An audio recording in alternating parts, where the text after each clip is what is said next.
পশু আর কারা উন্নতশীল জীব, আধুনিক জীব, জ্ঞানী জীব, সব বুঝে কারা মানুষ, সেটা তাদের কর্মে বোঝা যাবে, দেখা যাবে। সেই রকম কর্ম, সেই রকম হব, এটা ধর্মের আমাদের উদ্দেশ্য। আজকে আমাদের সনাতন ধর্মের মধ্যেই কত সবাই বিরোধ লেগে যাচ্ছে।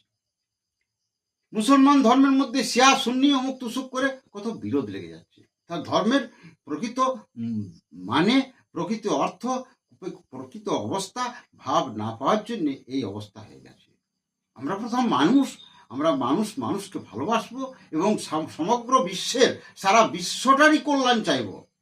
এসো না আমরা সবাই মিলে এক হয়ে সমস্ত বিশ্বের কল্যাণ করি, সবাই যেন খেতে পায়, পড়তে পায়, সবাই সব রকম সুবিধা পায়, সুযোগ পায়, নিয়ে সবাই যেন বৈজ্ঞানিক হই, সবাই যেন উন্নতির পথে পৃথিবীকে নিয়ে যায়, না ধ্বংসের পথে নিয়ে গিয়ে সারা পৃথিবীটাই ধ্বংস করব, সেটাই কি আমাদের উদ্দেশ্য হবে?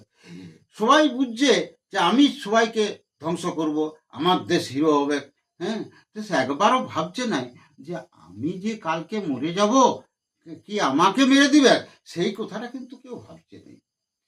একজন হিন্দু মুসলমানকে মারো, মুসলমানকে বোকাচোদাকে মারো, এরকম করে কি করছে না, সে মুসলমান হয়ে জন্মগ্রহণ করছে। হিন্দু ছিল কিন্তু মুসলমান মানো, আমাদের গীতাতে বলেছিস, শাশ্বত সনাতন ধর্মের গীতাতে কৃষ্ণ বলে গেছেন যে যে মরবার সময় যে যেমন চিন্তা করতে করতে, বলতে বলতে, ভাবতে ভাবতে মরে, সেই রকম সে গতিপ্রাপ্ত হয়। তাহলে হিন্দু মারবো মুসলমান মনে করছে, নিয়ে মুসলমানটা হিন্দু হয়ে জন্মগ্রহণ করছে, আর হিন্দুটা মুসলমান মারবো করে কি হচ্ছে না, মুসলমান মারবো করে মুসলমান হয়ে জন্মগ্রহণ করছে।